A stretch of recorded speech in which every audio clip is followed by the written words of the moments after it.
Le nuove norme sulla protezione umanitaria contenute nel decreto sicurezza non potranno essere applicate alle domande presentate prima del 5 ottobre, data di approvazione del decreto.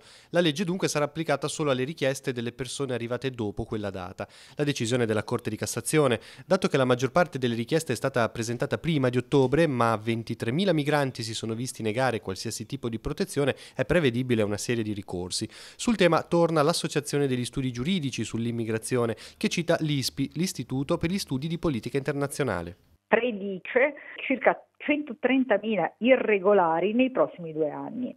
Quindi sostanzialmente per le difficoltà legate all'abrogazione di questo tipo di permesso e all'impossibile rinnovo dello stesso, noi andremo ad affrontare quello che in realtà è proprio l'antitesi della sicurezza. Se noi in modo del tutto arbitrario impediamo a una categoria di persone di avere una residenza, questo determina il fatto che queste persone sono sradicate, non sono incluse in una comunità locale. Secondo Elena Fiorini, poi, c'è il problema dell'aumento dei tempi di trattenimento dei migranti fino a 18 mesi.